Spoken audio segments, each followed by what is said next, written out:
Assalamualaikum warahmatullahi wabarakatuh. Innal hamdalillah nahmaduhu wa nasta'inuhu wa nastaghfiruh wa na'udzu billahi min shururi anfusina wa min sayyiati a'malina. Man yahdihillahu fala mudhillalah wa man yudlil fala hadiyalah.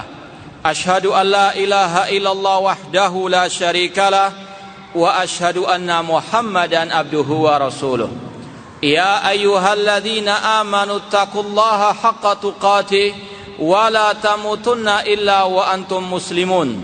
Ya ayyuhan nasu taqu rabbakumul ladzi khalaqakum min nafsin wahidah wa khalaqa minha zawjaha wa batha minhuma rijalan katsiran wa nisaa'a wattaqullaha alladzi tasaaluna bihi wal arham innallaha kana 'alaikum raqiba. Ya ayyuhalladzina amanu taqullaha wa qulu qawlan sadida yuslih lakum a'malakum wa yaghfir lakum dhunubakum wa man yuti'illaha wa rasulahu faqad faza fawzan 'azima. Amma ba'd, fa inna asaqal hadithi kitabullah wa khairal hadi hadi Muhammadin sallallahu alaihi wasallam wa syarrul umuri muhdatsatuha wa kullu muhdatsatin bid'ah wa kulla bid'atin dhalalah wa kulla dhalalatin finnar. Ma'asal muslimin, bapak-bapak, ibu-ibu, saudara-saudariku, ikhwani wa akhwati fillah rahimani wa rahmakumullah. Segala puji bagi Allah Subhanahu wa taala yang mempertemukan kita di dalam majelis yang mulia ini, di dalam salah satu rumah Allah, di dalam salah satu taman-taman surga Allah yang ada di dunia ini. Semoga Allah Subhanahu wa taala mengumpulkan kita pula di taman surganya di akhirat kelak. Ma'asal muslimin, ikhwani fillah wa akhwati rahimani wa rahmakumullah. Pada kesempatan pagi hari ini kita akan bersama-sama mengkaji sebuah tema yang seperti dikatakan akidah yang terlupakan. Sebuah akidah yang sudah tercantum di dalam Al-Quranul Karim, di dalam hadis-hadis Rasulullah SAW, dan di dalam kitab-kitab akidah para ulama salaf. Namun kalau kita lihat faktanya di lapangan, sangat amat jarang untuk disampaikan. Ini bukan sekedar khayalan, ini bukan sekedar mengada-ada, namun bisa dilakukan sensus. Ya, akidah yang sangat amat urgen sekali, yang sangat amat penting untuk dibahas, yang kalau kita keliru bisa fatal akibatnya, bisa terjadi pertumpahan darah, bisa terjadi kekacauan, bisa rusak stabilitas nasional. Cuma sangat sayang sekali lagi banyak dilupakan, bahkan banyak ditinggalkan, bukan hanya oleh orang awam, namun bagi para juru-juru dakwanya.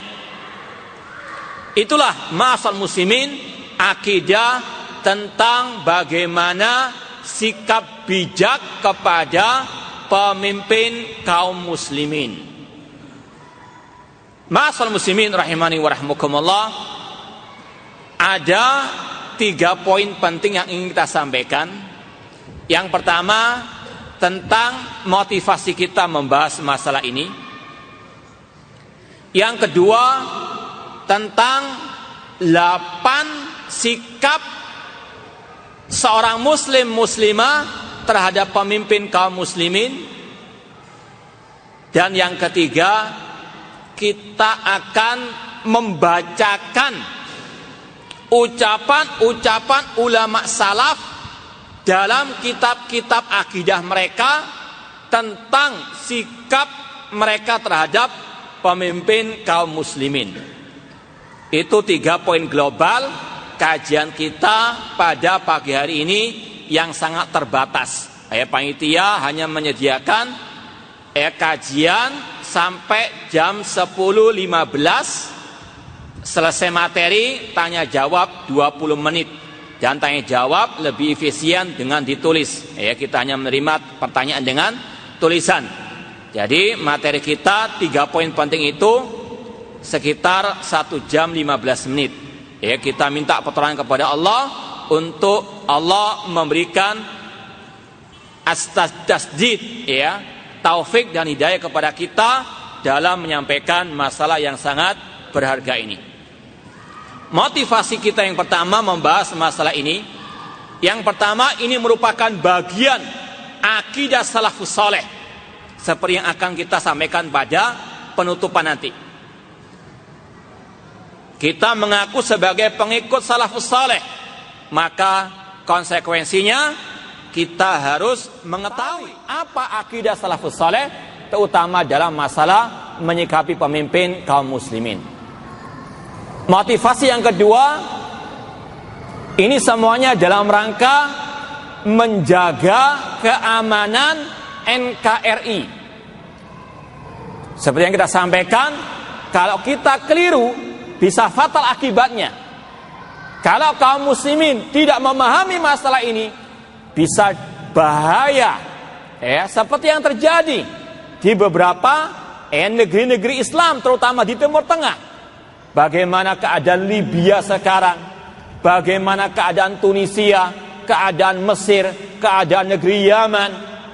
Itu salah satu sebabnya karena tidak memahami dan mempraktekkan akidah salaf tentang pemimpin kaum muslimin.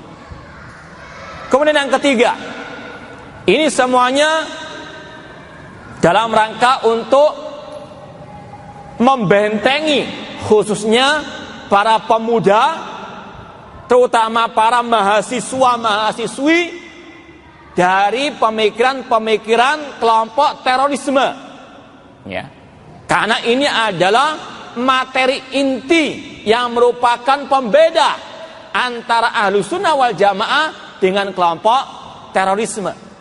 Ya, kita ingin berusaha menyelamatkan para pemuda dan para pemudi dari pemikiran-pemikiran yang sangat amat berbahaya, yang kata Rasul itu terus akan bergentayangan di akhir zaman dan akan menimpa para pemuda khususnya. Rasul pernah mengatakan, saya khruju qaumun fi akhir zaman ahdathul asnan sufahaul ahlam. Akan terus bermunculan pada akhir zaman sekelompok orang yang mereka masih muda, ya, masih mahasiswa, pemuda-pemudi, namun ya, akal mereka sangat amat, ya, kerdil, mereka jahil terhadap urusan agama.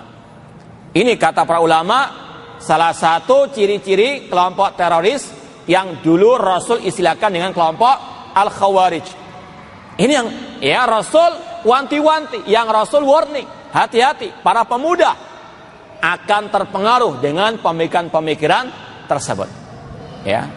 Kemudian motivasi berikutnya, ini hanya sekedar watawasabil haq watawasabil sabar, dan sekaligus menjalankan firman Allah, wa dzakir fa inna dzikra tanfa'ul mu'minin. Berilah peringatan karena peringatan itu bermanfaat bagi orang-orang yang beriman. Dan sekaligus menjalankan sabda Rasul, ad-dinu an-naseha, agama adalah nasihat. Ada berapa poin motivasi tadi? Hah? Kok 3? Sedikit sekali. Hah? Ada yang nggak tambah lagi enggak? Hah? Ada lebih banyak dari itu? Yang pertama apa tadi? Ya, karena ini bagian daripada akidah salafus saleh. Yang kedua, menjaga keamanan negeri kita NKRI. Yang ketiga, membentengi para pemuda, ya, dari pemikiran terorisme. Yang keempat, ya, menjalankan firman Allah, wal asri innal insana fi khusrin illa alladziina amanu wa amilus salihati wa tawassabil haq wa tawassabil sabar. Ya, mungkin kalau mau tambah tadi, sekedar memperingatkan, wa dzakir fa inna dzikra tanfa'u al mu'minin. Nah, Kemudian kita masuk poin inti, ya. Kita berusaha ya untuk sekedar meringkas dari ulasan penjelasan para ulama dari kitab-kitab mereka. Ya, poin-poin ini, 8 poin ini hanya ringkasan ya yang kita ambil dari kitab-kitab para ulama. Nanti pada akhir kita akan bacakan ucapan ulama-ulama tersebut dari kitab-kitab akidah mereka. Ya. Yang pertama, kewajiban kita terhadap pemimpin kaum muslimin adalah membaiat mereka. Membaiat pemimpin kaum muslimin. Apa arti baiat? Ya. Al-baiat artinya al-ahdu ala ta'ah. Berjanji untuk taat. Tentunya taat dalam hal yang ma'ruf, seperti yang akan kita sampaikan. Sekarang ini kita punya pemimpin kaum muslimin di negeri kita ini, yaitu Bapak Presiden Jokowi hafizahullah ta'ala. Maka sejak beliau terpilih menjadi presiden NKRI, maka wajib kita membaiat beliau. Dan membaiat itu tidak harus jabat tangan. Seperti Rasul dahulu, para khulafa tidak dibaiat semua oleh kaum muslimin, dalam arti tidak disalami. Namun semuanya dalam hati meyakini akan baiat terhadap beliau, yaitu meyakini beliau sebagai pemimpin kaum muslimin dan meyakini wajib mendengar dan taat kepada beliau. Itu artinya apa? Al-baiat. Dulu ketika para khulafa dipilih, Abu Bakar As-Siddiq dibaiat oleh sebagian para sahabat, oleh kaum muslimin. Dalam artian dibaiat di sini disalami ya. Namun semua kaum muslim membaiat, meyakini beliau sebagai apa? Khalifah sepeninggal Rasul sallallahu alaihi wasallam. Jadi ini arti apa? Membaiat. Dan kita sampaikan poin pertama ini agar kita tidak terpengaruh dengan baiat-baiat di luar sana. Ya. Dalam sejarah Islam, terutama sejarah Khulafa Rasyidin, sejarah para sahabat, tidak ada baiat kecuali kepada pemimpin kaum muslimin. Entah bentuknya khalifah, bentuknya raja, atau presiden, atau yang semisal dengannya. Ya. Itu yang ada dalam Islam. Tidak ada baiat kepada pemimpin pengajian. Ya. Tidak ada baiat kepada ketua kelompok. Ya. Yang ada adalah baiat kepada apa? Pemimpin kaum muslimin. Dan ini yang ada sekali lagi dalam hadis Rasul sallallahu alaihi wasallam. Rasul bersabda dalam Sahih Muslim, "Man mata wa laisa fi unuqi bai'ah mata mitatan jahiliyah." Barang siapa mati dan tidak ada baiat di lehernya, dia mati dalam keadaan jahiliyah. Ulama sepakat mengatakan hadis ini, baiat ini hanya untuk pemimpin kaum muslimin yang menguasai wilayah kaum muslimin. Ya, entah wilayah yang besar seperti kekhalifahan atau wilayah negeri-negeri kaum muslimin. Ya. Tidak ada ulama ketika mencara hadis ini mengatakan baiat ini untuk pemimpin pengajian, untuk ustadz. Ya. Tidak ada. Imam Syafi'i misalnya rahimahullah, tidak ada. Ya, beliau dibaiat oleh pengikutnya, tidak ada. Imam Ahmad, Imam Malik, Imam Abu Hanifah, tidak ada. Yang ada baiat pada zaman para khulafa Rasyidin hanya untuk mereka. Nggak ada untuk para sahabat yang alim misalnya seperti Abdullah bin Abbas, Abu Hurairah, tidak ada. Ya, baiat hanya untuk umara, bukan untuk apa? Ulama. Ya, ini harus apa? Kita pahami. Karena ini penting sekali. Kalau kita sudah salah langkah dalam hal ini berbahaya. Ya. Karena apa? Contohnya kelompok teroris, mereka itu rela mati bom bunuh diri. Di antaranya karena membaiat pemimpin mereka untuk bom. Ya. Ini berbahaya. Ya. Bahkan Rasul mengatakan, "Idza buyi'a lil khalifatain faqtulu akhirahuma." Apabila dibaiat dua khalifah dalam satu negeri, dalam satu wilayah, bunuh yang terakhir. Artinya apa? Nggak sah kalau ada baiat yang kedua. Ya, misalnya seperti kita katakan tadi, NKRI punya presiden, sudah kita baiat, ya, sebagai pemimpin kaum muslimin di negeri ini. Kalau ada kelompok lain membaiat pemimpinnya, ini pemimpin yang apa? Nggak sah. Ya. Karena Pak Rasul mengatakan apabila dibaiat dua pemimpin, dua khalifah, maka bunuh yang apa? Yang terakhir. Ya, bukan berarti kita disuruh membunuh, tidak di sini. Ini hak pemimpin kaum muslimin. Ya, masalah hukum membunuh sebagainya, ini hak pemimpin kaum muslimin, bukan hak kita. Namun intinya di sini kewajiban kita sebagai muslim muslimah, sebagai rakyat, membaiat presiden kita, pemimpin kaum muslimin. Dan baiat hanya untuk pemimpin kaum muslimin, bukan untuk apa? Pemimpin ormas, bukan untuk tokoh agama, bukan untuk kepala daerah dalam arti yang menguasai pengajian, bukan. Namun untuk pemimpin kaum muslimin. Itu yang pertama. Karena ini sekali lagi kita sampaikan, salah memahami hal ini bisa fatal akibatnya. Poin yang kedua, yaitu wajib menghormati pemimpin kaum muslimin. Wajib menghormati pemimpin kaum muslimin.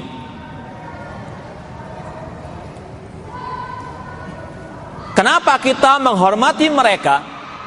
Karena Allah dan Rasulnya menghormati mereka, mendudukkan mereka dalam kedudukan yang tinggi. Ya. Bahkan Allah mengatakan, ya ayyuhalladzina amanu atiullaha wa ati rasul wa ulil amri minkum.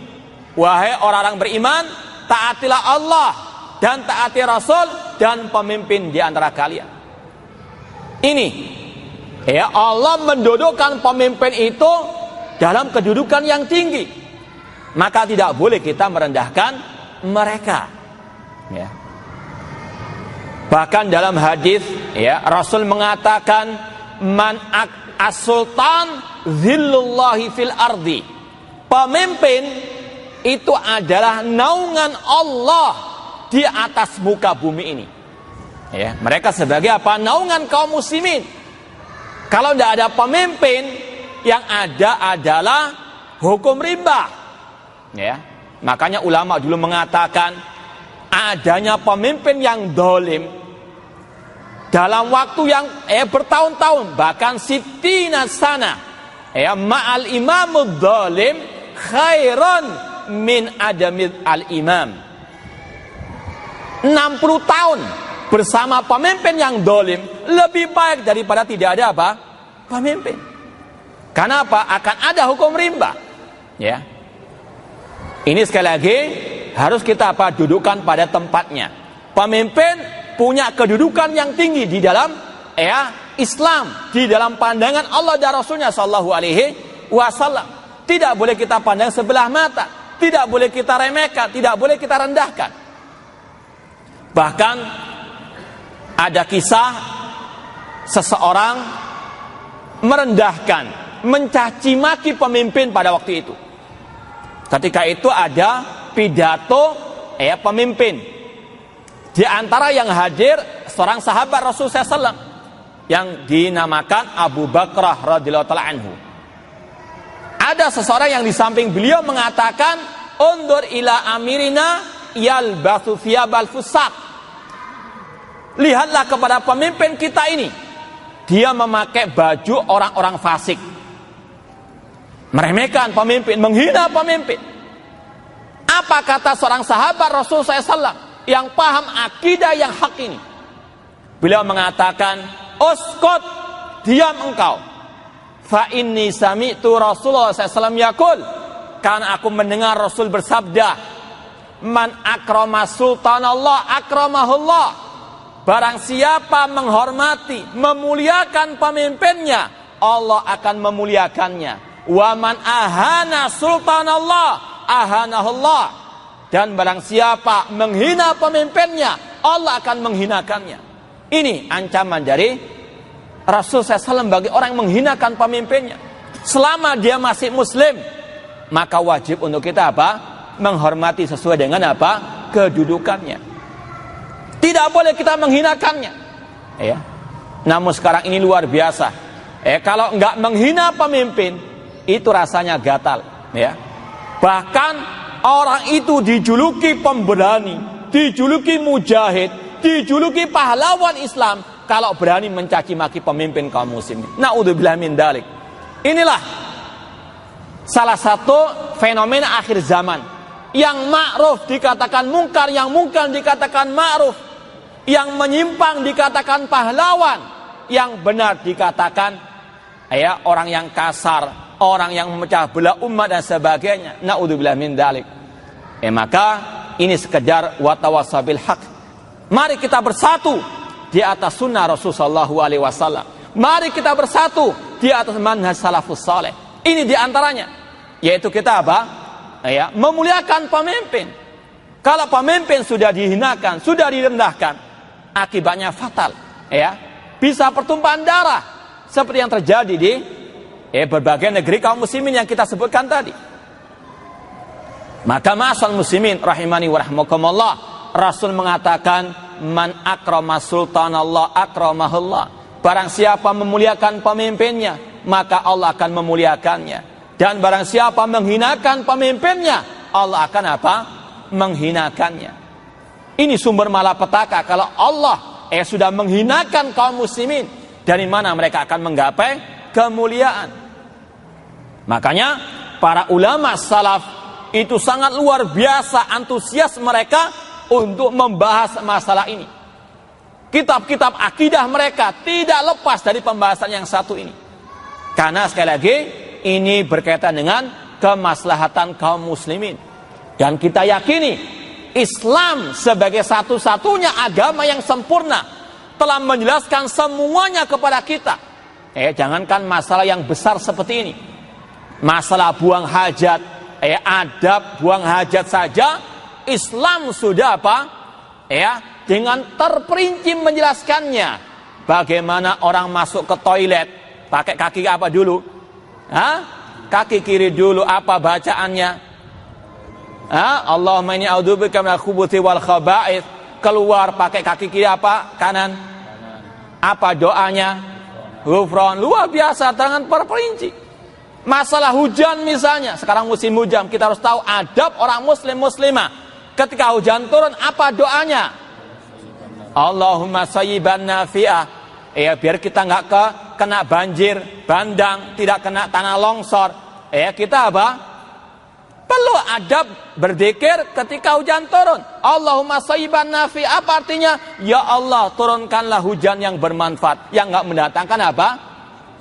Jangan sok, Surabaya aman, bebas banjir, gorong-gorongnya sudah besar Ustaz. Allah ala kulli syai'in qadir. Allah Maha Kuasa atas segala sesuatu. Kita dekat dengan laut, Allah Maha Kuasa, untuk apa? Menimpakan air laut kepada kota yang kita cintai ini. Jangan pernah apa? Merasa aman dari azab Allah. Karena Allah berfirman, afa amina ahlul qura ayatiyahum ba'suna bayatan wa hum naimun. Apakah penduduk negeri itu merasa aman dari azab Allah ketika malam hari sedangkan mereka dalam keadaan tidur? Awa amina ahlul qura ayatiyahum ba'suna duha wa hum yal'abun. Apakah penduduk negeri itu merasa aman dari azab Allah ketika pagi hari dalam keadaan mereka bermain-main?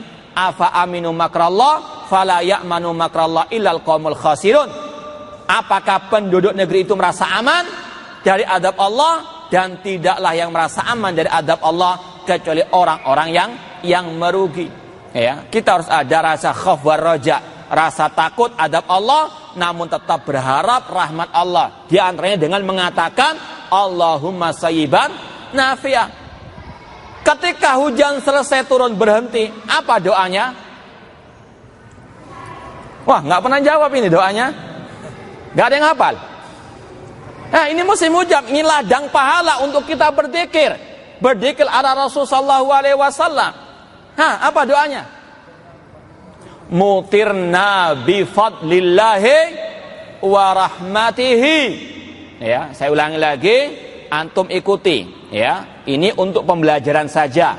Ya, nanti ketika hujan selesai berhenti, amalkan ladang pahala. Zikir ketika selesai hujan, Rasul mengajarkan mutirna bi fadlillahi wa rahmatihi. Mutirna bifadlillahi wa rahmatihi. Ini kalau kita mengaku cinta kepada Rasulullah, amalkan ajaran Rasulullah. Apalagi musim hujan, apa zikirnya?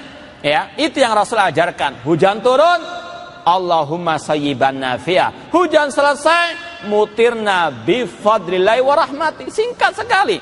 Ya, namun sekali lagi penuh dengan makna, penuh dengan pahala. Kalau masalah ini saja Rasul ajarkan, apalagi masalah yang besar. Masalah apa? Kepemimpinan, sikap rakyat terhadap pemimpin. Ini sudah sangat jelas di dalam Al-Quran, di dalam ayat, dalam Al-Hadis. Ya. Ada semuanya petunjuk Rasulullah SAW. Ini kalau kita masih mengaku umat Nabi Muhammad, masih mengaku cinta kepada Nabi Muhammad, ini ajaran beliau. Ya. Jangan dilupakan, ya, jangan diselisihi, jangan ditentang. Ya. Rasul SAW mengatakan, man akrama sultanallah akramahullah. Barang siapa memuliakan pemimpin kaum muslimin, Allah akan memuliakannya. Wa man ahana sultanallah ahanahullah.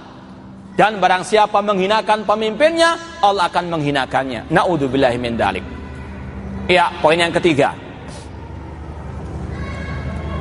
yaitu mendengar dan taat kepada pemimpin kaum muslimin dalam hal yang tidak menyelisihi syariat Allah.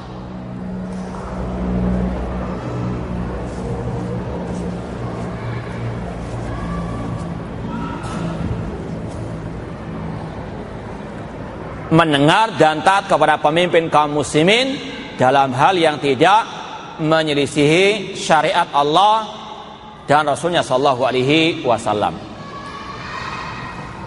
Dalilnya ini sangat luar biasa banyaknya, ya, terutama dari hadis-hadis Rasul Shallallahu Alaihi Wasallam. Yang pertama, kalau dari ayat tadi yang sudah kita sampaikan, surat An-Nisa ayat 59.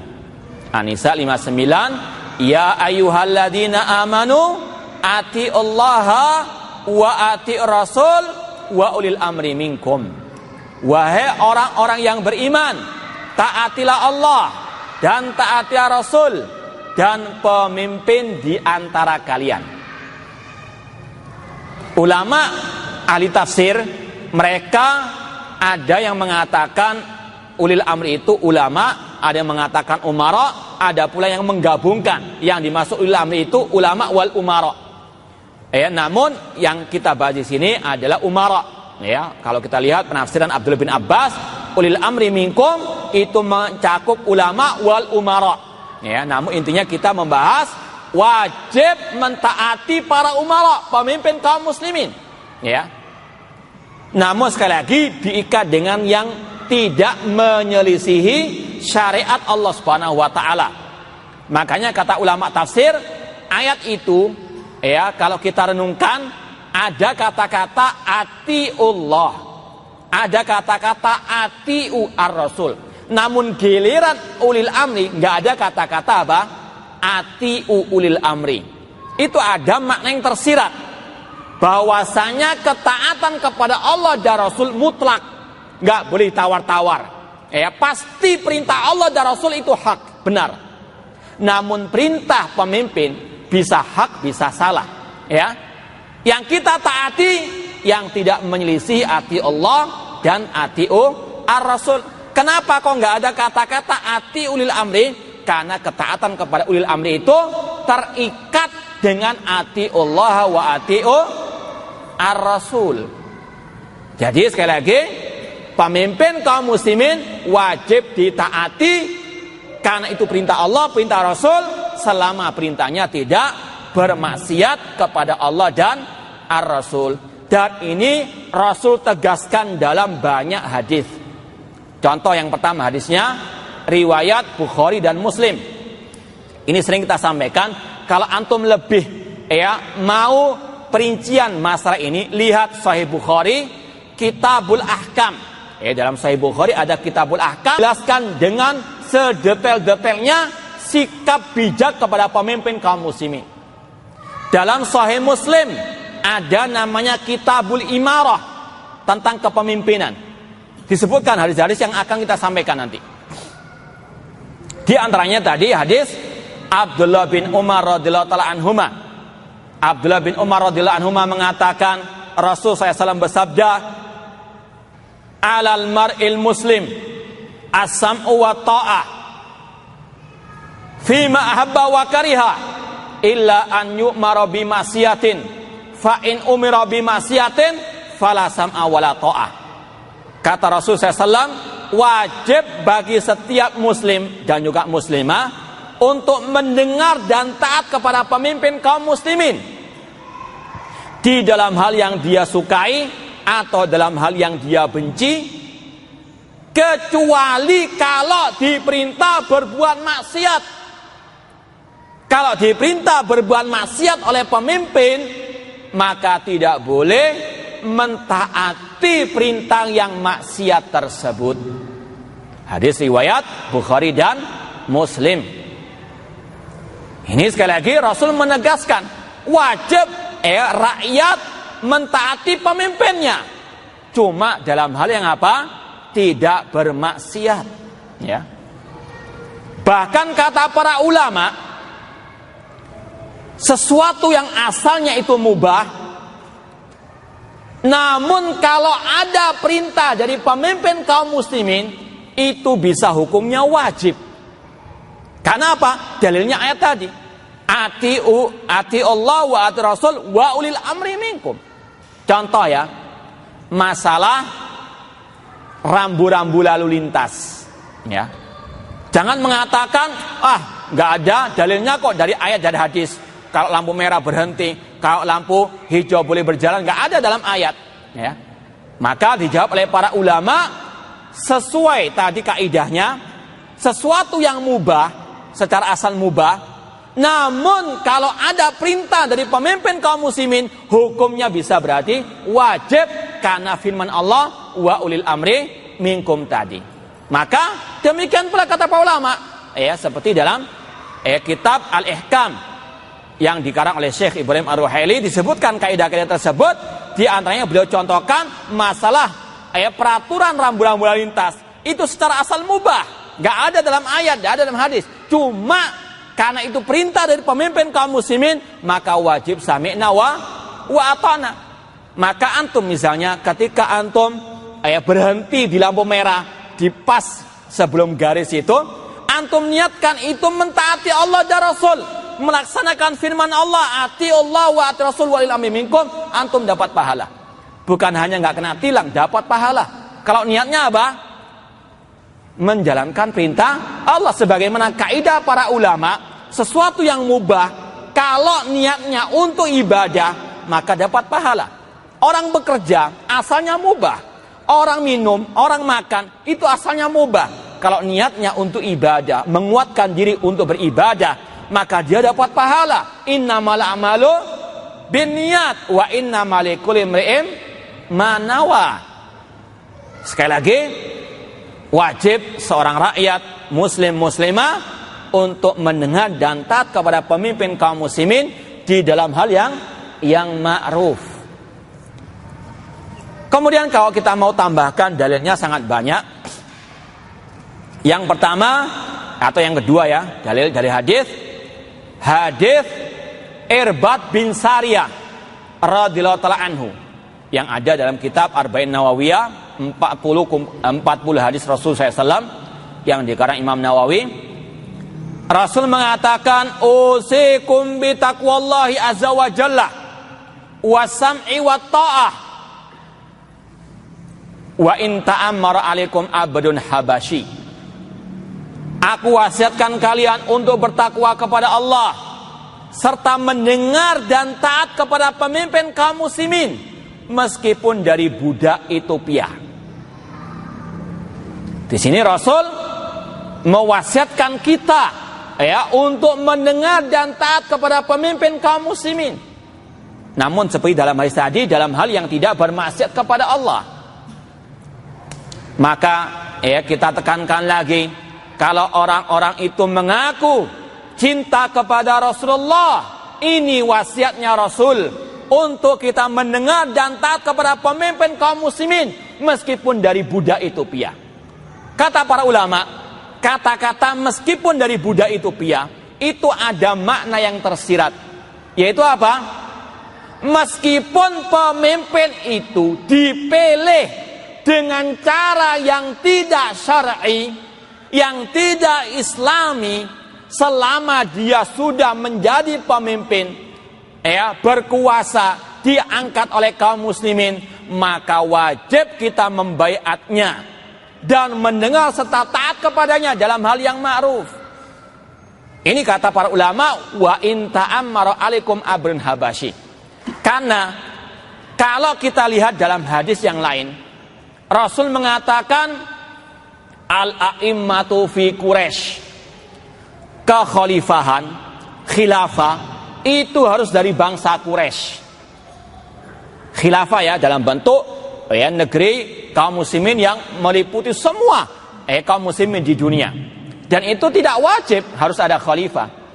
Kita sudah punya pemimpin cukup, tidak ada dalil harus kita merubah menjadi apa? Khalifah. Kita sudah punya apa? Pemimpin kaum muslimin. Tanpa kita ingkari, kekurangan pasti ada. Nggak ada yang maksum kecuali Rasulullah SAW. Namun sekali lagi di sini Rasul mengatakan secara asal khalifah itu harus dari Quraisy. Harus dari apa? Bangsa Quraisy.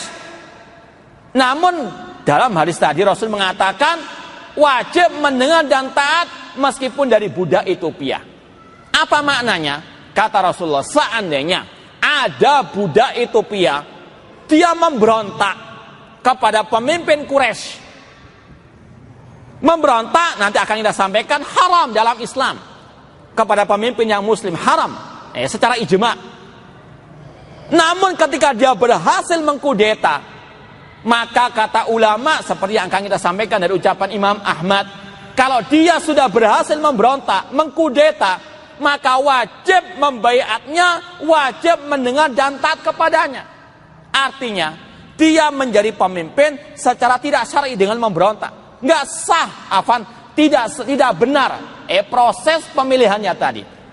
Namun kalau sudah berkuasa, wajib apa?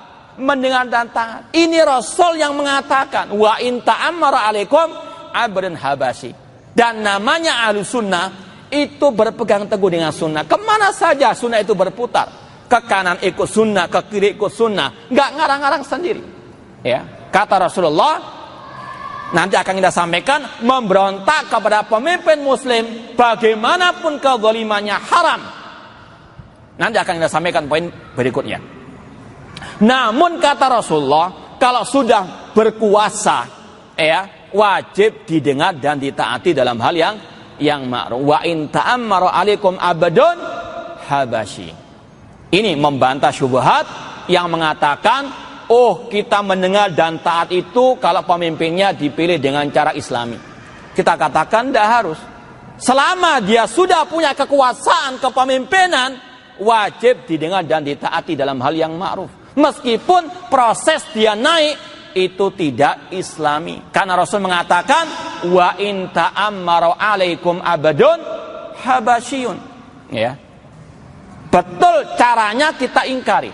Namun sudah berkuasa, sami'na wa ata'na. Ini pesan Rasul, ini wasiat Rasulullah. Usikum bitaqullah azza wa jalla wa sam'i wa ta'a wa in ta'ammara alaikum abadun habasyun. Ada pula subhat, kerancuan yang mengatakan yang wajib didengar dan ditaati itu kalau pemimpinnya berhukum dengan hukum Islam, atau dia orang yang soleh, atau orang itu pemimpin yang adil. Adapun pemimpin yang dolim, pemimpin yang nggak berhukum dengan hukum Islam, nggak wajib kita mendengar dan taat. Maka Rasul telah menjawab syubhat ini. Makanya kita katakan semua masalah agama sudah ada penjelasannya dari ayat dan hadis Rasul SAW. Karena Allah mengatakan al-yauma akmaltu lakum dinakum. Pada hari ini telah aku sempurnakan, kata Allah, agama kalian. Sampai kata Imam Ibnu Katsir dalam tafsir ayat ini, beliau mengatakan fala halala illa ma ahallahu wala harama illa ma harramahu wala dina illa ma syara'ah. Tidak ada yang halal kecuali yang dihalalkan Rasul, tidak ada yang haram kecuali yang diharamkan Rasul, tidak ada ajaran agama kecuali yang diajarkan oleh Rasulullah. Semuanya komplit, ya. Bahkan orang Yahudi pada waktu itu mereka paham Islam sempurna. Sampai kata orang-orang Yahudi kepada Salman Al-Farisi, "Allamakum nabiyukum kulla syai'atal qiraah." Nabi kalian, wahai kaum muslimin, telah mengajarkan semuanya kepada kalian sampai masalah buang hajat. Kata Salman Al-Farisi, "Ajal, betul. Rasul menjelaskan semuanya kepada kita." Ya, apalagi masalah yang besar ini, masalah apa? Sikap rakyat kepada pemimpin kaum muslimin.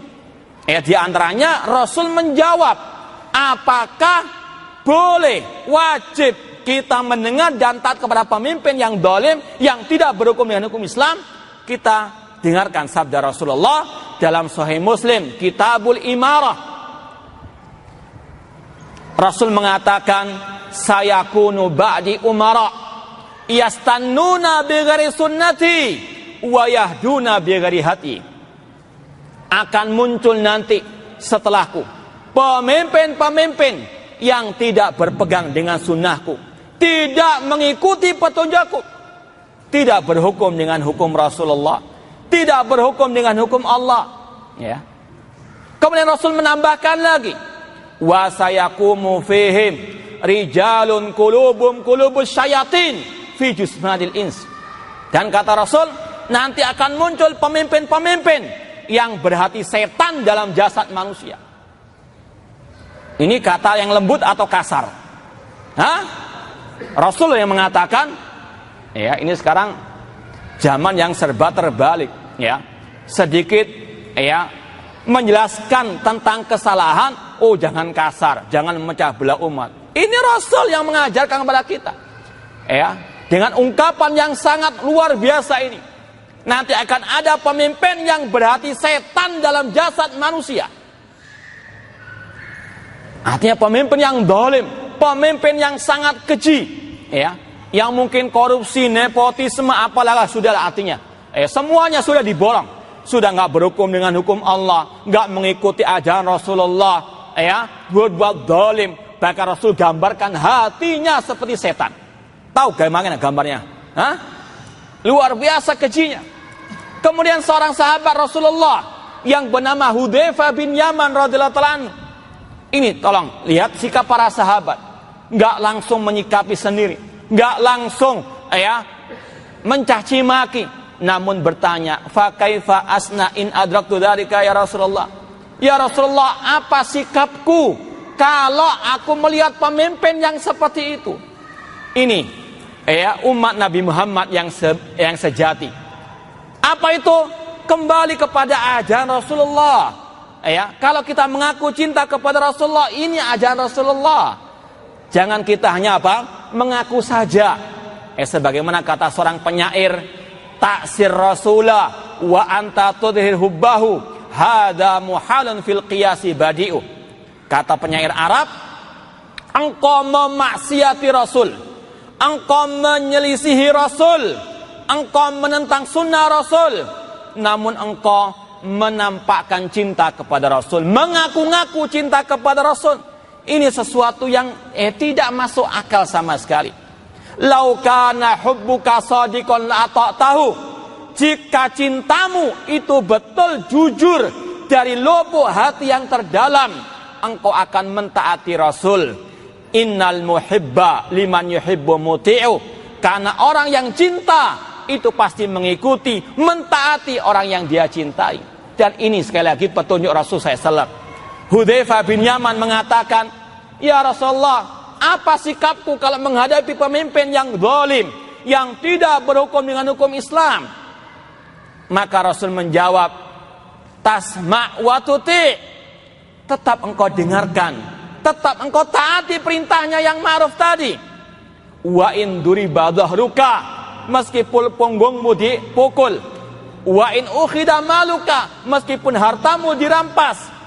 Rasul akhiri dengan kata-kata isma' wati. Rasul tekankan lagi, dengar dan taati perintahnya selama dalam hal yang apa? Yang ma'ruf. Ini sungguh luar biasa petunjuk Rasul sallallahu alaihi wasallam. Kalau kita sekali lagi masih mengaku pengikut Rasul SAW, umat Nabi Muhammad, sebagai orang yang cinta kepada Rasul, ini petunjuk Rasul SAW. Meskipun katanya pahit, melihat pemimpin yang zalim, namun ini apa? Sabda Rasulullah. Mau kita menentang sabda Rasulullah? Enggak, itu enggak benar. Naudzubillah min dzalik. Ini Rasul yang mengatakan, hadisnya sahih dalam Sahih Muslim. Untuk kita apa? Tetap mendengar kepada pemimpin kaum muslimin dalam hal yang ma'ruf, meskipun pemimpin itu zalim, pemimpin itu korupsi, nepotisme, pemimpin itu enggak berhukum dengan hukum Islam misalnya. Tetap perintah yang ma'ruf, kita apa? Wajib mendengar dan taati. Karena memang kalau kita tidak ada lagi ketaatan, akan kacau balau, akan terjadi kekacauan, naudzubillah min dzalik. Dan Islam sangat amat menebarkan keamanan. Kemudian poin yang keberapa? Yang keempat, yaitu bersabar dalam menyikapi hal yang kita tidak sukai dari pemimpin.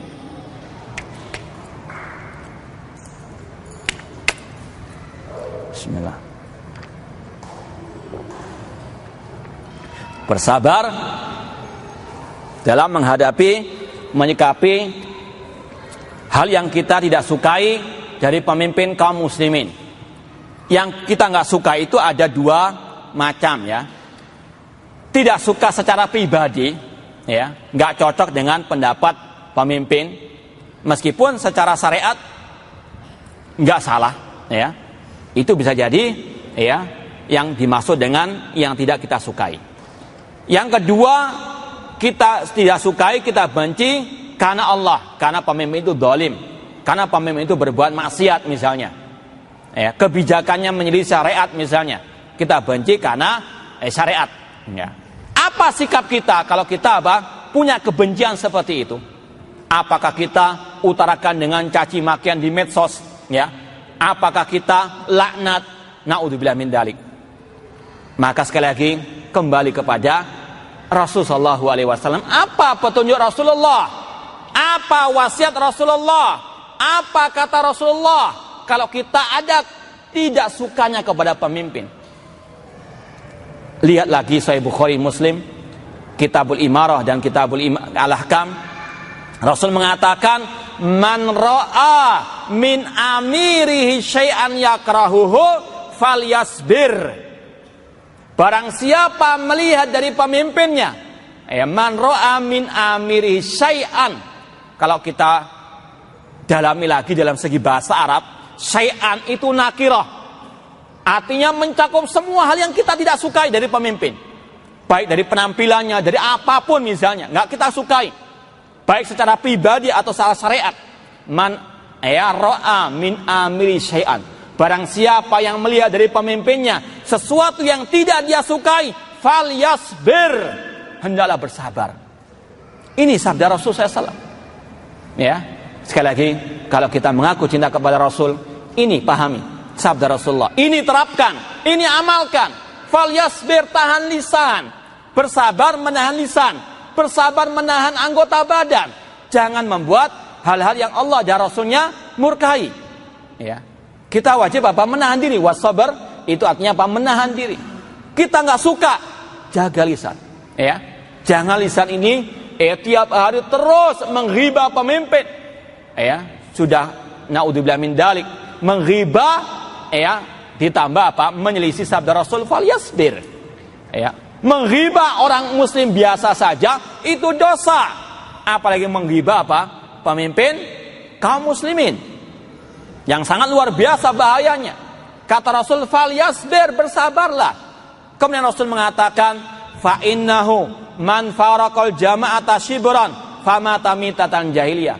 Barang siapa yang keluar dari kepemimpinan pemimpin kaum muslimin lalu dia mati, maka dia mati dalam keadaan jahiliyah. Naudzubillah min dzalik.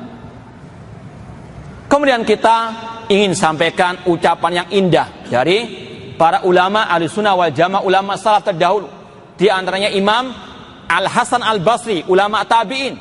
Beliau mengatakan, innan nasa idza ubtulu min qibali sultanihim fasabaru ma labithu an yarfa'allahu dzalika anhum. Kata Imam Al-Hasan Al-Basri, seandainya manusia ditimpa musibah berupa pemimpin yang zalim, lalu mereka bersabar, maka sungguh Allah akan segera mengentaskan musibah itu dari mereka. Walakinnahum fazi'ul saif, namun mereka lebih senang menghunuskan pedang, menumpahkan darah. Maka fawallahi ma ja'u biyaumin khairin qat, maka demi Allah tidak akan mungkin mereka bisa mendatangkan hari yang lebih baik dari sebelumnya. Seperti yang kita lihat sekarang di Mesir, di Yaman, di Libya, Tunisia, kekacauan di mana-mana. Kalau sudah kekacauan, tidak ada keamanan, bagaimana kita bisa hidup dengan nyaman? Sebagaimana kata Rasul SAW, Rasul mengatakan, man asbaha minkum aminan fi sirbihi, mu'afan fi jasadihi, wa indau kutu yaumihi, faqad hizri dunya bi'adafiriha. Kata Rasul, barang siapa di antara kalian yang pagi hari merasa aman di rumahnya, tenang, aman di rumahnya, nggak ada kekacauan, dan dia memiliki makanan tiap harinya, dan dia sehat jasmaninya, maka dia sungguh telah mendapatkan dunia dan seisinya. Dan kita mohon kepada Allah, sebagaimana para anbiya, Nabi Ibrahim berdoa, Rabbi ja'al hadal balada amina, ya Allah jadikan negeri kita negeri yang aman. Ya, ini adalah doa para nabi, karena keamanan luar biasa pentingnya. Makanya di antaranya apa? Kita membahas masalah ini dalam rangka menjaga keamanan NKRI. Kalau keliru kita memahaminya, salah memahami atau nggak paham, berbahaya. Ya. Makanya apa kata Imam Hasan Al-Basri? Kalau mereka salah menyikapi pemimpin, demi Allah kata beliau, tidak akan mungkin mereka bisa mendatangkan hari yang lebih baik daripada apa? Sebelumnya. Ya. Sabar. Kata Imam Ibnu Abil Is Al-Hanafi dalam Syarah Aqidah Thahawiyah, beliau mengatakan pemimpin yang zalim itu musibah, dan musibah itu sebab utamanya dosa-dosa kita. Pemimpin yang zalim, pemimpin yang enggak berhukum dengan hukum Allah, itu musibah, dan itu sebabnya adalah dosa-dosa kita semuanya.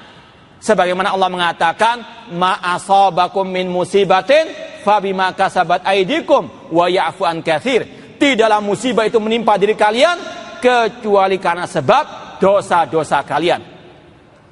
Makanya kata para ulama, kata Imam Ibnu Abil Is Al-Hanafi dalam terusan ayat ucapan tadi, beliau mengatakan, faida aradar ra'iyah an yatakhallasu min dzulmidz zalim al-amiridz zalim falyatrukud dzulma.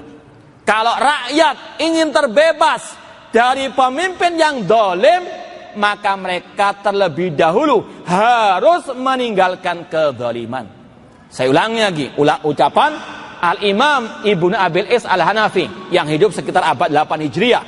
Dalam akidah atau Syarah Aqidah Thahawiyah, beliau mengatakan apabila rakyat ingin terbebas dari pemimpin yang zalim atau dari kezaliman pemimpin yang zalim, maka rakyat yang terlebih dahulu harus meninggalkan kezaliman mereka.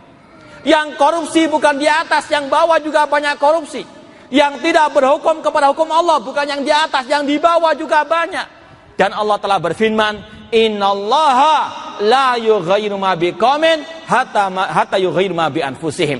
Allah tidak merubah nasib suatu kaum sampai mereka merubah nasib mereka sendiri. Bukan yang di atas dulu dirubah, yang bawah yang harus dirubah. Ya, ini metode Al-Quran dalam reformasi, merubah yang di bawah. Ya, kalau yang di bawah sudah baik, insya Allah yang di atas akan baik. Dan itu yang Allah kabarkan, yang Allah firmankan. Wa kadzalika nuwalli ba'dadh-dhalimina ba'dhan bima kanu yaksibun.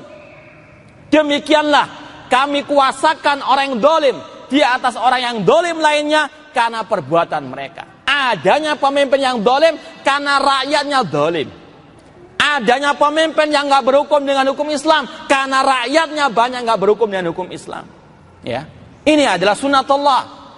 Makanya dahulu seorang khalifah yang bernama Al-Mansur ketika ditanya tentang gubernurnya yang tidak beres, ya, kata beliau, kama takunu yuwalla alaikum. Pemimpin itu adalah cerminan kalian, ya. Itu adalah bayangan kalian. Kalau rakyatnya baik, yang muncul di cermin itu akan apa? Akan baik pula. Kalau rakyatnya baik, pemimpin akan baik. Ini sunatullah, Allah yang mengatakan demikian. Makanya dahulu Al-Khalifah Rasyid Ali bin Abi Thalib ketika diprotes oleh sebagian rakyatnya, kenapa engkau ini pemimpinnya, kepemimpinannya nggak seperti kepemimpinan Abu Bakar dan Umar? Ya, sempat sekali lagi Al-Khalifah Rasyid Ali bin Abi Thalib diprotes. Kenapa kepemimpinanmu nggak sama dengan kepemimpinan di zaman Abu Bakar wa Umar? Kata Ali bin Abi Thalib, iya betul, karena rakyatnya Abu Bakar wa Umar adalah para sahabat.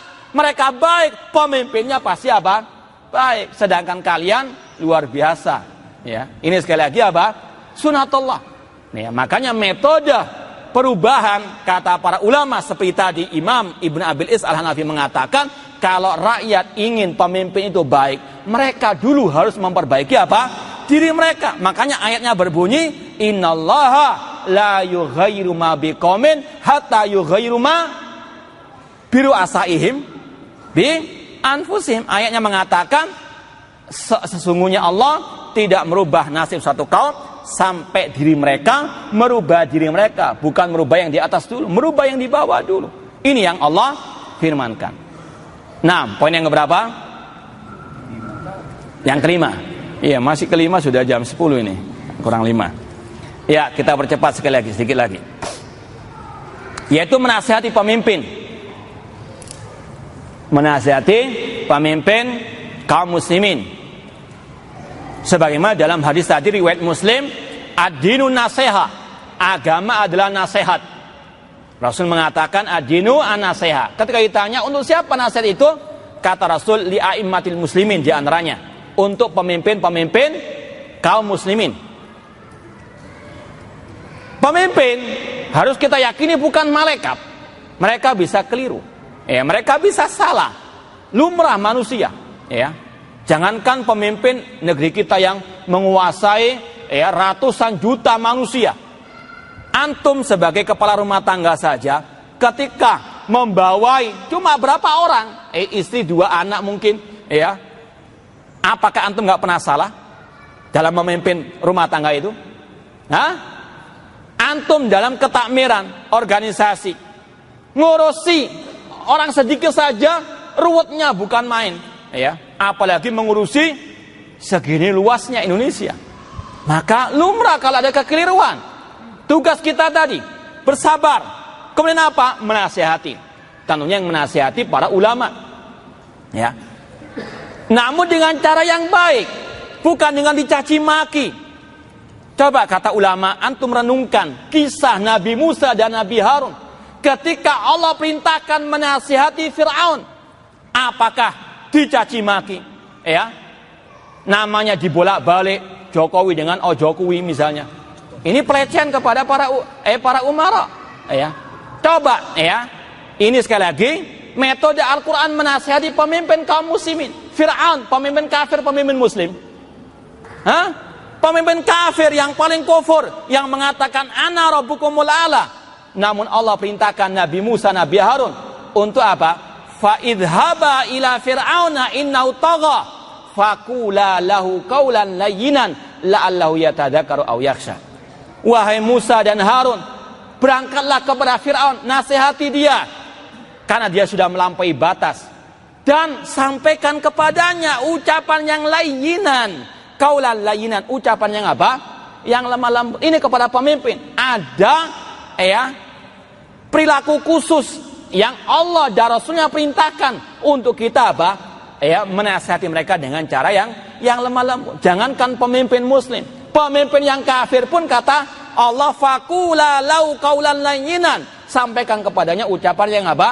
Yang lemah lembut. Apalagi pemimpin muslim. Nasihat itu sekali lagi harus dengan cara yang lemah lembut oleh ulama yang menyampaikan. Yang kedua, caranya dengan rahasia. Tidak di hadapan umum, tidak di kajian-kajian, tidak di medsos, ya. Tidak di dunia maya, tidak di dunia lain juga, ya. Wallahu alam dunia lain gimana? Nah, intinya harus dengan apa? Rahasia. Sebagaimana ini adalah petunjuk Rasulullah. Lagi-lagi kalau kita mengaku cinta kepada Rasulullah, ini sabda Rasulullah SAW. Hadis ini diriwayatkan oleh Imam Ahmad, Al-Imam Ibn Abi Asim, dan disahihkan oleh Syekh Al-Albani rahimahullah ta'ala. Rasul mengatakan, man arada an yansaha lidi sultanin bi amrin fala yubdihi ala niatan. Kata Rasulullah, barang siapa ingin menasihati pemimpinnya dengan sesuatu permasalahan, maka jangan di hadapan umum. Jelas hadisnya. Fala yubdihi ala niatan. Jangan di hadapan umum. Jangan mengatakan saya nggak di hadapan umum, Ustaz. Saya cuma di internet. Samirawan, ya. Bahkan apa? Lebih dahsyat daripada apa? Kayak pengajian seperti ini. Karena ribuan yang akan melihat, mendengar, akan membaca, dan akan apa? Menimbulkan rasa kebencian. Ya, kalau apa? Aib-aib pemimpin dibongkar di hadapan tadi medsos dan seterusnya. Makanya Rasul mengatakan fala yubdi ala niatan, jangan di hadapan umum. Walakin yakhud biyadih, ambil kedua tangannya, fayakhluwa bihi, berduaan dengannya. Fa in qabila fadak, jika diterima nasihat itu alhamdulillah, jika tidak qad kana alladhi adda alaih, telah gugur kewajiban menyampaikan. Ya, dalam Islam itu mudah. La yukallifullahu nafsan illa wus'aha. Kalau kita nggak sanggup menyampaikan karena kita nggak punya jalur ke sana, ya sudah gugur kewajiban kita. Kalau punya jalur ke sana, kita nasihati dengan cara baik. Islam mudah. Ya, jangan mengambil jalan pintas. Saya nggak bisa Ustaz menemui langsung Pak Presiden. Ya, saya lewat medsos saja. Naudzubillah min dzalik. Jangan mengambil jalan pintas. Jalan pintas jangan dianggap pantas. Kecuali kalau emang jalan-jalan itu diperbolehkan dalam syariat, boleh. Nah, ini haram dalam syariat. Rasul yang melarang. Fala yubdi ala niatan, jangan di hadapan umum. Bahkan ini yang juga dipraktikkan oleh para sahabat. Di antaranya Usama bin Zaid, ketika dikatakan oleh seseorang kepada beliau, afala tukallimu Utsman, wahai Usama, kenapa engkau enggak menasihati Utsman? Kata Usama, wahal idza kallamtuhu usmi'ukum, apakah kalau aku sudah menasihatinya, aku mau menyampaikan kepada kalian? La uhibbu an aftaha babasyar, aku tidak mau membuka pintu kejelekan, yaitu dengan apa? Mengumbar aib pemimpin di hadapan umum. Naudzubillah min dzalik. Ini menasihati dengan cara lemah lembut dan rahasia. Kemudian poin yang berikutnya berapa? Yang keenam, bismillah. Mendoakan pemimpin kaum muslimin dengan kebaikan. Mendoakan pemimpin kaum muslimin dengan kebaikan. Rasul mengatakan, khiyaru a'immatikum alladzina tusalluna alaihi wa yusalluna alaikum. Pemimpin yang baik adalah pemimpin yang kalian mendoakan mereka dengan kebaikan, mereka mendoakan kalian dengan kebaikan. Di sini kata para ulama ada syariat untuk kita mendoakan pemimpin dengan apa? Kebaikan. Ya, jangan mengatakan tidak mungkin pemimpin bisa baik kalau hanya dengan doa. Kita apa? Itu ada unsur meremehkan apa? Doa. Meskipun tetap kita berusaha dengan cara apa? Tadi kita memperbaiki diri dan kita juga apa? Berdoa. Kita lihat ucapan seorang ulama salaf yang bernama Imam Al-Barbahari yang hidup pada abad 4 atau 5 Hijriah. Dalam kitab Syarhus Sunnah, beliau mengatakan, idza ra'aita rajulan yad'u 'ala sultan fa'lam annahu sahibu hawa. Kalau Anda melihat ada seseorang mendoakan pemimpinnya dengan kejelekan, maka ketahuilah dia pengekor hawa nafsu, pengikut kesesatan. Namun kata beliau, idza ra'aita rajulan yad'u li sultan fa'lam anna sahibu sunnah. Namun jika Anda melihat ada seseorang mendoakan pemimpinnya dengan kebaikan, maka ketahuilah dia pengikut sunnah Rasulullah SAW, insyaallah. Kemudian beliau meriwayatkan ucapan Imam Ahmad, ucapan Fudail bin Iyad, lau kana li da'watun mustajabah la ja'altu halis sultan. Seandainya aku punya satu doa yang mustajab, aku akan berikan kepada pemimpin kaum muslimin. Ketika ditanya mengapa demikian, kata beliau, kalau doa itu untuk diriku, manfaatnya hanya untuk diriku. Namun kalau untuk pemimpin kaum muslimin, maslahatnya untuk semua rakyat kaum muslimin. Inilah para ulama salaf dahulu yang mendoakan pemimpinnya dengan kebaikan. Kita doakan semoga Bapak Presiden Jokowi mendapatkan perlindungan, penjagaan dari Allah, mendapatkan hidayah taufik untuk mereka, pemimpin-pemimpin kita berhukum dengan hukum Allah Subhanahu wa taala untuk dijadikan sebagai hamba-hamba Allah yang saleh. Ini salah satu pembeda antara siapa ahli sunnah dengan yang menyimpang dari ajaran sunnah Rasulullah SAW. Poin berikutnya yang keberapa? Yang ketujuh, yaitu dilarang memberontak kudeta kepada pemimpin yang muslim. Dilarang memberontak kepada pemimpin yang muslim. Dalilnya, kata ada salah satu ulama dari negeri Yaman yang bernama Syekh Al-Imam. Beliau menulis dalam ada di web Kulas Salafiyin. Beliau membawakan makalah yang berjudul Aktsar min mi'ah hadis fi tahrimil khuruj ala walil amr. Kata beliau, ada lebih dari 100 hadis tentang haramnya mengkudeta pemimpin kaum muslimin. Ada berapa hadis? Lebih dari 100. Mau kita bacakan semuanya? Sampai subuh mungkin ya. Iya, cukup satu saja. Kalau orang muslim satu cukup. Yang penting itu hadis Rasulullah SAW. Ini masih dalam Sahih Bukhari Muslim. Dari sahabat Ubadah bin Samit. Coba nanti dilihat dalam Sahih Bukhari Kitabul Ahkam, Kitab Sahih Muslim Kitabul Imarah. Sabda Rasulullah SAW ketika membaiat para sahabat, kata Ubadah bin Samit, bayakna Rasulullah SAW ala sam'i wa ta'ah. Kami dahulu membaiat Rasulullah SAW untuk kita mendengar dan taat kepada pemimpin kaum muslimin. Fi mansyatina wa makrahina, ketika kita dalam keadaan mansyatina, semangat, atau dalam keadaan kita terpaksa. Fi makrahina, dalam keadaan kita terpaksa atau dalam keadaan kita suka. Wa athratin alaina, dan Rasul mewajibkan untuk kita mendahulukan hak pemimpin daripada hak kita. Wa alla nunazi'al amru alahu. Kemudian Rasul mengatakan kita dilarang melengsarkan, mengkudeta, memberontak kepada pemimpin yang muslim. Illa antara kufran bawahan innakum minallahi fi burhan. Kecuali kalau kalian melihat pemimpin tersebut berbuat kekafiran yang nyata dan kalian punya bukti di sisi Allah Subhanahu wa ta'ala.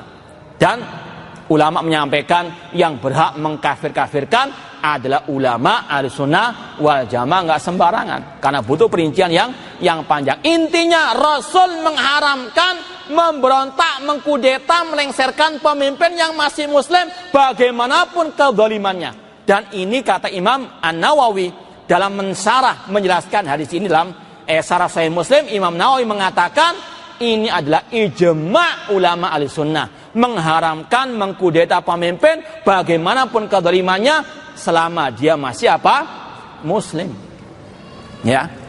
Kemungkarannya, kemaksiatannya tetap kita ingkari dalam hati. Sebagaimana dahulu pada zaman Al-Khalifah Rashid, atau pada zaman kekhalifahan Al-Ma'mun, atau yang setelahnya di zaman Imam Ahmad rahimahullah.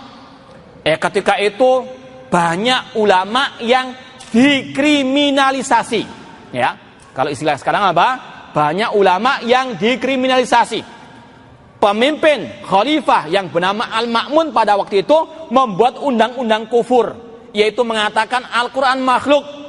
Semua rakyat wajib mengatakan itu Al-Quran makhluk. Padahal Ahlussunnah sepakat mengatakan Al-Quran kalamullah, bukan makhluk. Yang mengatakan makhluk kafir.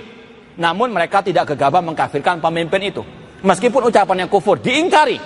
Ya, pada waktu itu ulama dipenjara, banyak yang mati juga dipenjara. Imam Ahmad disiksa, namun Imam Ahmad tetap bersikeras mengatakan Al-Quran kalamullah.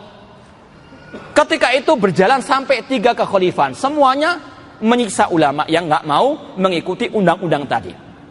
Kemudian ada sekelompok orang-orang yang datang kepada Imam Ahmad bermusyawarah. Wahai Imam Ahmad, bagaimana sikap kita kepada pemimpin sekarang yang dolim, yang memenjara para ulama, mengkriminalisasi ulama? Apa jawaban Imam Ahmad? Padahal Imam Ahmad termasuk yang apa? Dikriminalisasi. Namun tetap beliau tegar di atas Al-Quran dan Sunnah, tidak dendam pribadi. Beliau mengatakan, alaikum bil inkar fi qulubikum. Wajib bagi kalian mengingkari dengan hati-hati kalian. Wala tasyukku asal muslimin, wala tanzi'u yadan min ta'atin. Jangan memecah belah kaum muslimin, jangan memberontak kepada pemimpin kaum muslimin. Ini wasiat emas Imam Ahlussunnah wal Jamaah untuk bersabar menghadapi apa pemimpin yang zalim tersebut. Tidak boleh apa? Memberontak.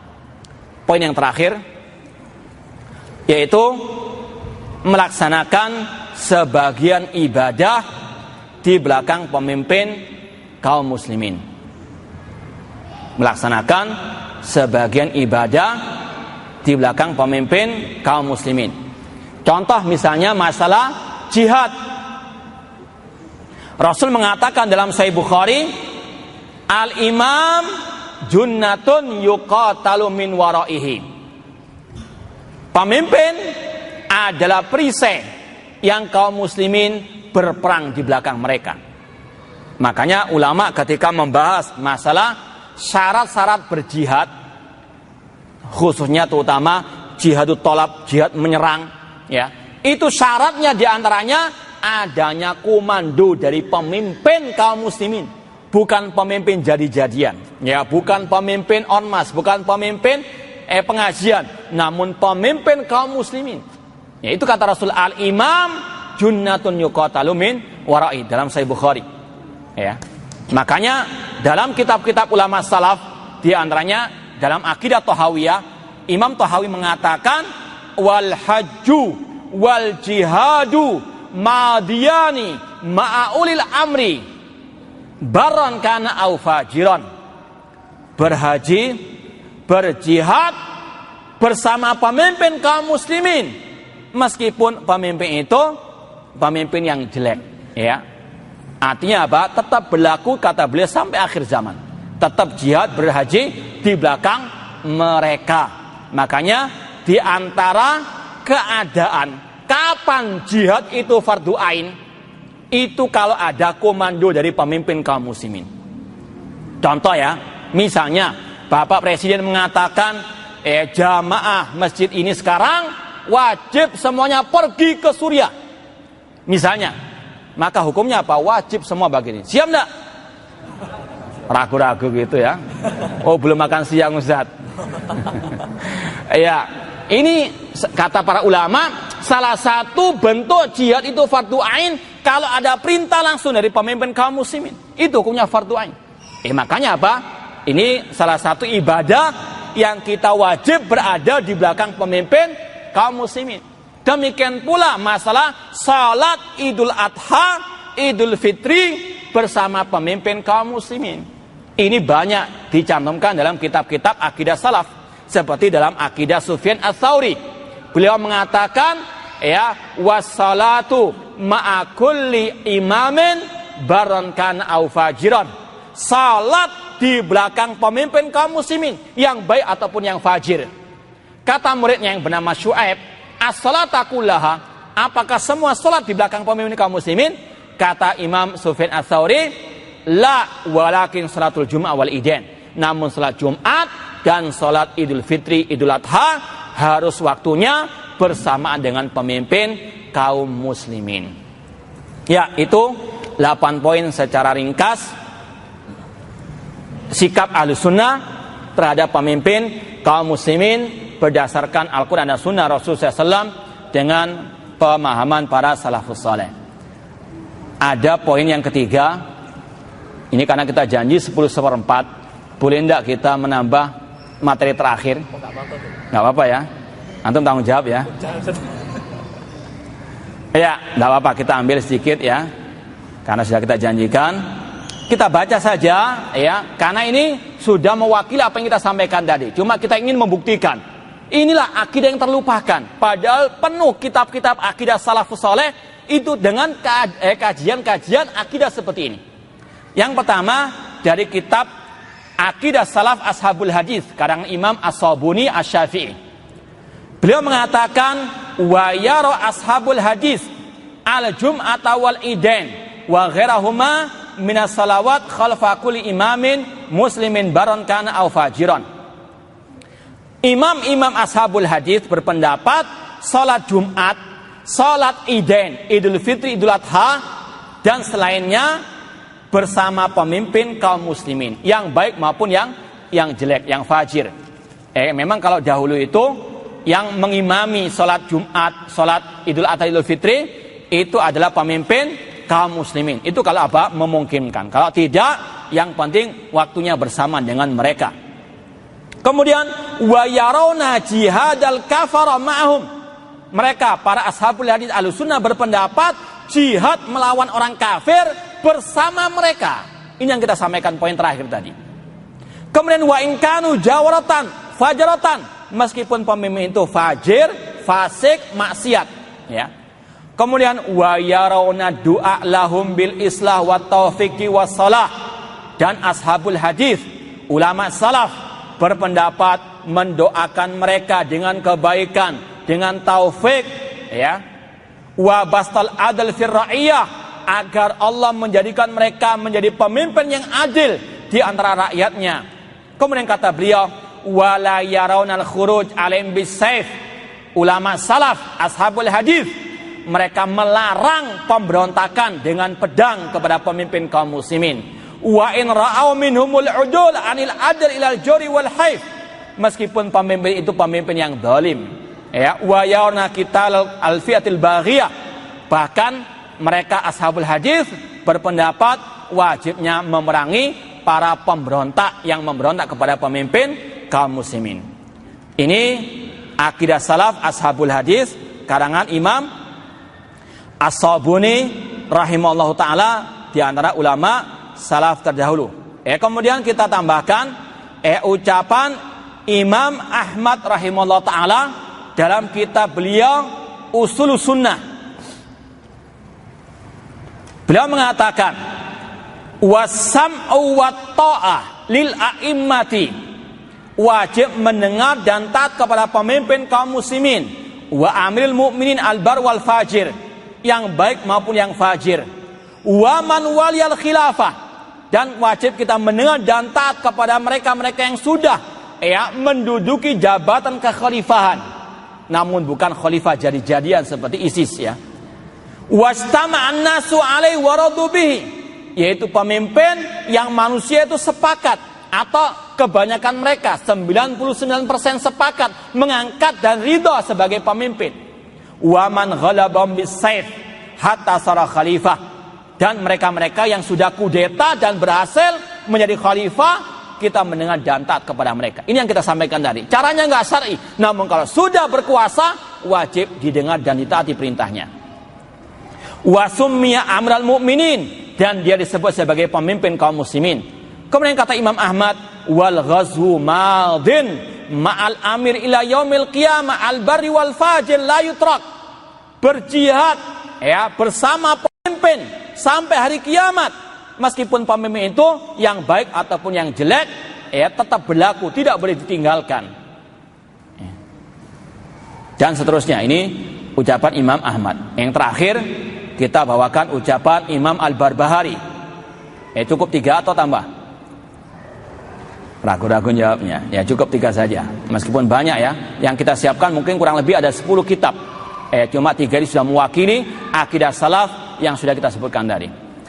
Imam Al-Barbahari mengatakan wasam'u wa ta'ah lil a'immati, wajib mendengar dan taat kepada pemimpin fima yuhibbullah wa yardah, di dalam hal yang Allah cintai, dalam hal yang Allah ridhai.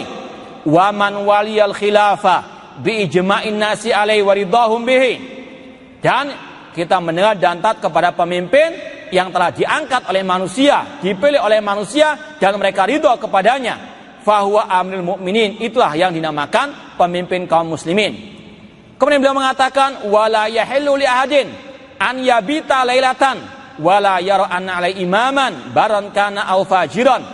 Tidak halal bagi seorang pun untuk bermalam dan dia tidak meyakini akan kepemimpinan pemimpin tersebut yang baik ataupun yang fajir. Ini poin yang pertama, wajib kita membaiat pemimpin tersebut, ya. Kemudian yang ketiga kata beliau wal hajju wal ghazwu ma'al imami madin, berhaji, berjihad bersama pemimpin itu berlaku sampai hari kiamat. Wa salatul jum'ah khalfahum, salat Jumat bersama mereka itu jaizatun, boleh, sah. Wa yusalli ba'da 6 rakaat, ya, dan juga salat yang lainnya. Yafsil baina kulli rakaatain. Kemudian kata beliau wal khilafatu fi Quraisy, kekhalifahan harus dari bangsa Quraisy. Kemudian beliau mengatakan waman kharaja ala imamin min a'immatil muslimin fahuwa kharijiyun, barang siapa yang keluar, yang kudeta terhadap pemimpin kaum muslimin, maka dialah khawarij. Ucapan kasar atau halus atau lemah lembut ini memang harus dikasari kalau memang apa? Lalu ini contohnya daripada Rasul tadi. Kasar itu sesuatu yang apa? Relatif. Kalau kasar tegas itu sesuai dengan jalurnya, tidak ada masalah. Ini Allah, ini Rasulnya, ini apa? Ucapan salah. Kata Imam Al-Barbahari, barang siapa yang keluar kudeta, dan kata para ulama kudeta ada dua, kudeta dengan senjata dan kudeta dengan pemikiran. Orangnya nggak memberontak dengan senjata, namun menggerakkan umat untuk kudeta. Ini lebih dahsyat, ini lebih parah, ini lebih berbahaya. Dan itu kata ulama, dialah kelompok Khawarij yang dahulu diperangi oleh Ali bin Abi Thalib radhiyallahu taala anhu. Itulah benih-benih kelompok teroris di zaman sekarang ini. Kemudian beliau mengatakan wala yahillu qitalus sultan, tidak boleh memberontak kepada pemimpin wa injaru, meskipun pemimpin itu zalim, berbuat curang, berbuat maksiat. Ya, ini sekali lagi 3 kitab akidah salaf yang menjelaskan bagaimana wajibnya taat kepada pemimpin pemerintah kaum muslimin. Semoga apa yang kita sampaikan bermanfaat. Semoga Allah Subhanahu wa taala memberikan hidayah dan taufik kepada kaum muslimin untuk mereka bersatu di atas tauhid dan sunnah Rasulullah SAW, dan semoga Allah memberikan kepada kita keistiqomahan di atas Al-Quran dan Sunnah, dengan di atas manhaj salafus saleh sampai akhir hayat kita nanti. Nah, Masya Allah, ini sampai subuh lagi pertanyaannya ini. Bismillah.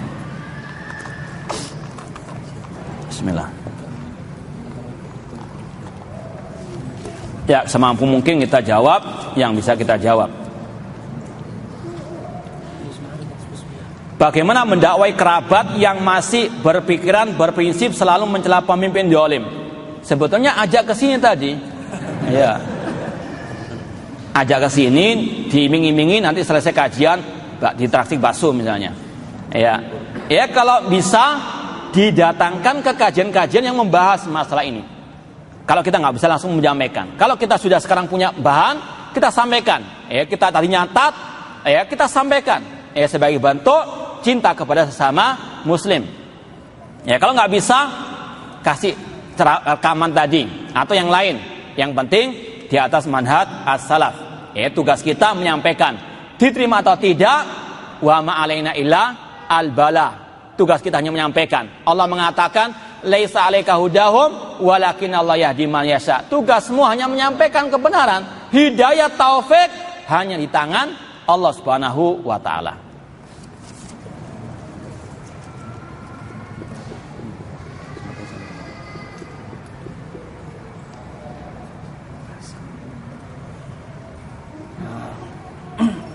Ya, tugas kita semuanya terutama para pemuda untuk banyak belajar, terutama akidah salaf, ya, terutama di zaman yang penuh dengan fitnah ini. Pelajari akidah-akidah as-salaf, ya, agar kita bisa menyikapi segala keadaan.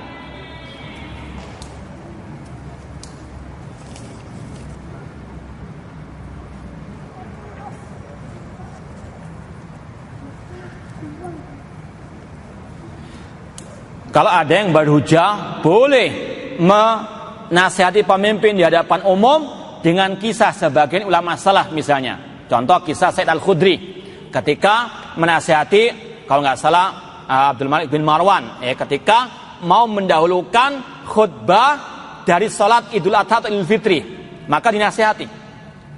Kata para ulama, yang pertama, mana yang kita dahulukan? Sabda Rasulullah atau perbuatan sahabat? Ya ayyuhalladzina amanu la tuqaddimu baina yadahi wa rasulihi. Wahai orang beriman, jangan kalian mendahulukan ucapan siapapun di atas firman Allah, sabda Rasul sallallahu alaihi wasallam. Kata Ibnu Abbas, yushiku an tanzil alaikum hijaratun minas sama, aqulu qala Rasul wa qultum Abu Bakar wa Umar. Aku khawatir akan turun hujan batu dari langit. Aku mengatakan Rasul bersabda, kalian menentangnya dengan ucapan Abu Bakar wa Umar. Artinya apa? Ucapan Abu Bakar wa Umar, sahabat yang terbaik saja, tidak boleh dipertentangkan dengan sabda Rasul, apalagi selain beliau. Demikian pula ada kisah pemberontakan yang dilakukan oleh Abdullah bin Zubair, seorang sahabat. Ini bukan hujah. Yang hujah adalah sabda Rasul SAW. Kita katakan itu mungkin ijtihad sahabat, bisa keliru. Namun ini yang Rasul sabdakan, haram memberontak kepada pemimpin kaum muslimin. Nah,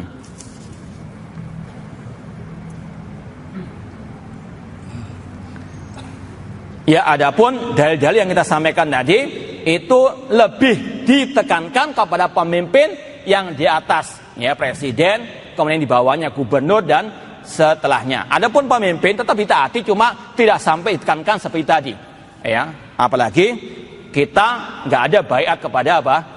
Pemimpin perusahaan, pemimpin kajian, nggak ada. Nah.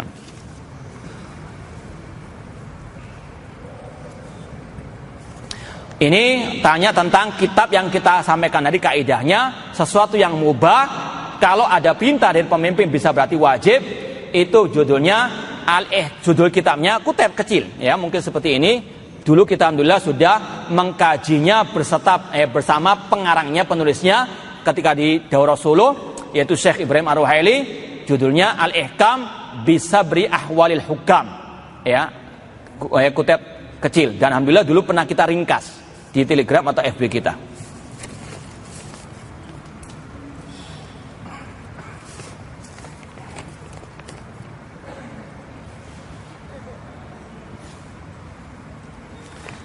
Ini banyak tentang masalah pemimpin yang tidak berhukum dengan hukum Islam. Kita katakan tadi, selama dia masih muslim, maka tetap wajib kita mentaati dalam hal yang apa? Yang ma'ruf. Nah,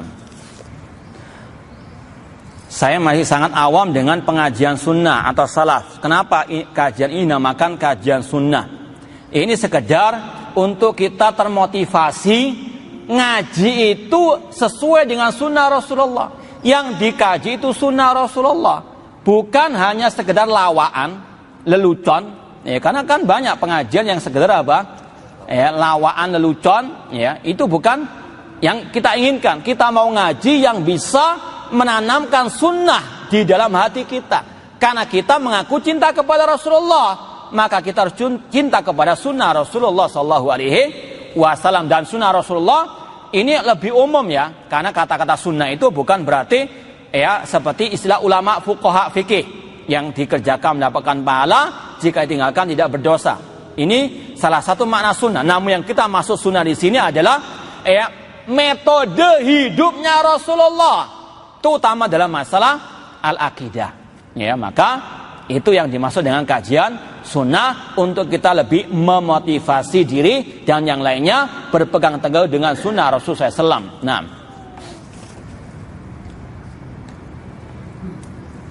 kajian kitab rutin apakah yang cocok untuk orang yang baru hijrah atau masih awam? Kalau dalam masalah misalnya akidah ya, yang paling cocok, alhamdulillah sekarang kita lagi mulai mengkajinya dengan orang awam juga, yang istilahnya pemula lah, yaitu khud akidataka minal kitabi wa sunnati sahihah. Ambillah akidahmu dari Al-Quran dan sunnah, hadis yang sahih yang ditulis oleh Syekh Muhammad bin Jamin Zainu rahimahullah ta'ala.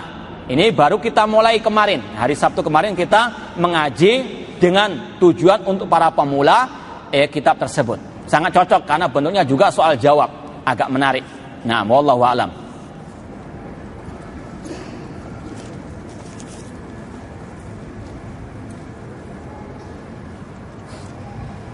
Ya, kalau seperti kita sampaikan tadi, menasihati pemimpin sekarang itu sulit, ya sudah, la yukallifullahu nafsan illa usaha. Kita nggak boleh mencari jalan pintas yang akhirnya kita malah berdosa. Ya, niat yang baik harus dengan cara yang baik, dan tidak ada cara yang baik kecuali mengikuti ajaran Rasul sallallahu alaihi wasallam. Di zaman sekarang banyak orang menvonis pemimpin negara dengan istilah taghut, karena pemimpin kita loyal kepada negara kafir, bahkan pemimpin kita nggak berhukum dengan hukum Allah. Bagaimana penjelasannya? Kita katakan ini salah satu benih-benih kelompok tadi Khawarij yang ingin mengatakan pemimpin itu sudah kafir, negeri ini negeri kafir, maka layak dibom. Maka sekali lagi sudah kita sampaikan, Rasul mengatakan pemimpin meskipun tidak mengikuti sunnah Rasul, tidak mengikuti hukum Rasul, nggak mengikuti hukum Allah, tetap dihormati, didengar dan ditaati, bukan dicaci maki dengan mengatakan yogut togut apa agilah. Nah, ini sekali lagi salah satu yang menyimpang dari ajaran Ahlussunnah wal Jamaah. Maka sikap kita tadi bersabar, mendoakan, menasihati kalau bisa sampai kepada pemimpin tersebut. Yang aneh, terkadang mereka mencaci maki negeri kita ini, katakan negeri kafir dan sebagainya, pemimpinnya kafir, bahkan semuanya kafir, selain dia tok yang nggak kafir. Namun uangnya gambar negara nggak gentle. Kalau mereka mengatakan ini negeri kafir, silakan berhijrah. Kita senang, kita dukung kalau mereka hijrah, kan? Rasul mengatakan, la tangkotil hijrah hatta tangkotil tobah.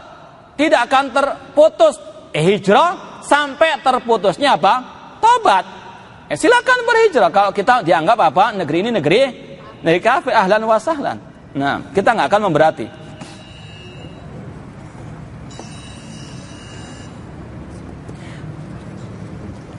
Bila ulil amri adalah ulama, apakah pada zaman salaf pernah terjadi pembayatan ulama? Tidak ada. Yang ada pembayatan terhadap para khulafa, para pemimpin kaum muslimin. Makanya tidak boleh membaiat kecuali membaiat kepada pemimpin kaum muslimin. Siapa yang pantas mengingatkan pemimpin yang melakukan kesalahan terhadap rakyat? Para ulama. Tugas mereka untuk watawasau bil haq watawasau bis sabr. Kalau mereka nggak melaksanakan tugasnya, ya sudah, kita nggak berdosa. Seperti misalnya, orang yang membunuh mukmin dengan sengaja dikisos. Kalau nggak ada kisos, apakah kita ambil alih kisos tersebut? Mau? Akan kacau. Serahkan semua pada pada tempatnya. Itu adalah haknya atau kewajibannya pemimpin. Kalau mereka nggak melaksanakan, kita nggak akan berdosa. Tetap kita ingkari kalau tidak berhukum dengan hukum Allah, cuma jangan ekstrim.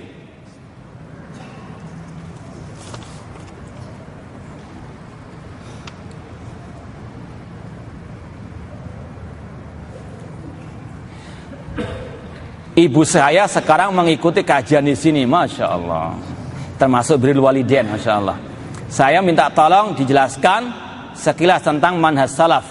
Manhaj salaf itu adalah seruan, salaf, manhaj salaf itu bukan ormas, bukan partai, bukan organisasi apapun. Itu sekedar dakwah, seruan untuk kaum muslimin semuanya kembali kepada pemahaman para sahabat, para tabi'in, para tabi'ut tabi'in, para sahabat Rasulullah SAW. Kenapa kok harus kita beragama Islam seperti mereka? Karena itu perintah Allah dan Rasulnya.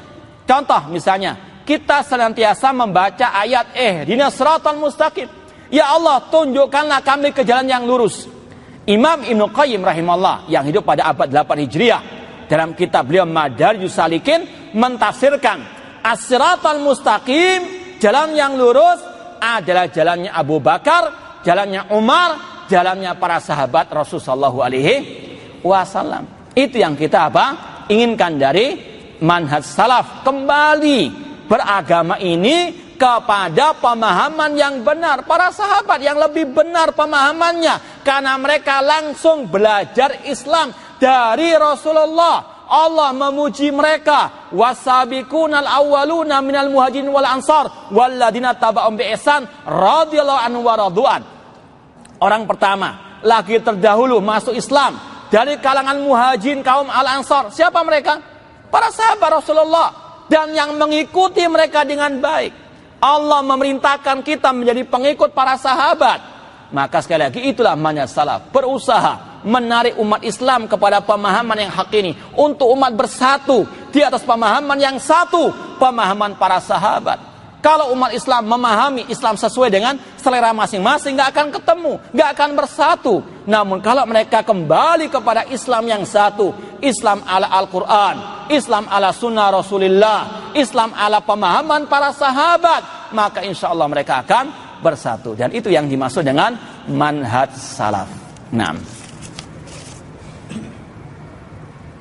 dan harus kita pahami tadi, ya, pemahaman tadi yang kita sampaikan, ini intinya apa?